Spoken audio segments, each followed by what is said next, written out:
Alhamdulillah, wassalatu wassalam ala nabiyyina Muhammad wa ala alihi wa sahbihi wa sallam.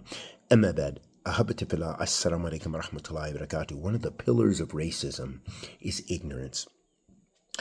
And that ignorance and that prejudice, in which usually results in hatred, unfortunately inflicted and inflicts and was a part of even the custom before the people came to Islam. These are evil traditions from the shaitan, this type of arrogance and so forth. Allah subhanahu wa ta'ala mentions that Iblis, the shaitan himself, his kufr, his disbelief, it came through arrogance.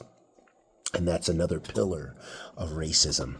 And when you experience the world, and unfortunately, it's devastating to the heart when it's your own Muslim brothers and sisters that you have the same faith, but you hear their jahili traits.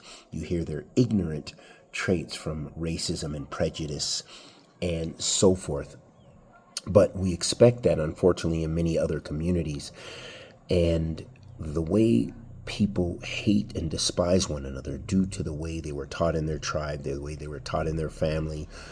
And that means they were taught ignorance, they were taught foolishness, they were taught arrogance, they were taught false pride. And then it was exhibited in their traits and their conduct.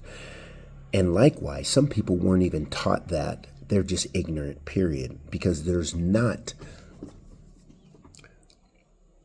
not a source of intelligence in racism. And the reason I say that, even those people who might be scientists and who might believe in social Darwinism, and they have all of these theories and concepts, but the bottom line, those people are wicked devils themselves. So that means they're clouded, their intellectual capacity is clouded by that racism. They can have degrees, they can have PhDs, they can have wealth and status, and they can support their agendas of division and evil. But at the same time, they suffer from ignorance because they don't know their Lord. They don't know that Allah created everything and everyone.